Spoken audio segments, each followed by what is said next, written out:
Kinumpirma ng Department of Migrant Workers na lumubog na ang barkong kinubkob ng grupong Houthi. Ang isa sa mga sakay nitong Pinoy, itinuturing pa ring nawawala. Nakatutok si JP Soriano.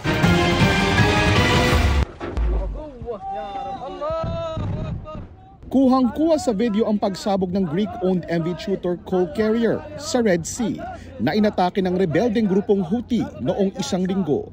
Pagkumpirma ngayon ng Department of Migrant Workers, lumubog na ang barkong may sakay na mahigit 20 Pilipinong tripulante. The vessel is lost and apparently sank. There is an oil slick as reported that was spotted at around the same projected location of the ship.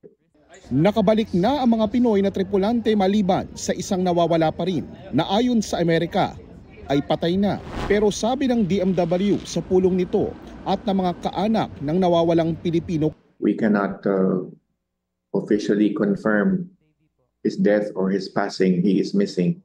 And as I said, we continue to provide support to the family. June 12, nang atakihin ng missile ng Houthi rebels ang barko, bahagi ng pag-target sa mga barkong may kaugnayan umano sa Israel at bilang simpatya sa Hamas na kalaban ng Israel sa Gaza. Pero bago pa niyan, may iba pang barko na inatake ng Houthi, kaya Marso pa iginiit ng DMW na bigyan ang mga marino ng right to refuse sailing o karapatan nilang tumanggi na sumampa ng barko kung alam na daraan ito ng Red Sea at Gulf of Aden. 78 Pilipino na raw ang gumamit ng karapatang yan. Ngayong araw ay pinulong din ng DMW ang mga seafarer industry leaders at ship owners para matiyak na ipinatutupad yan.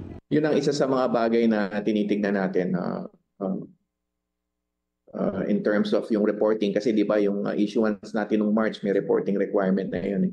Para sa GMA Integrated News, JP Soriano, nakatutok 24 oras.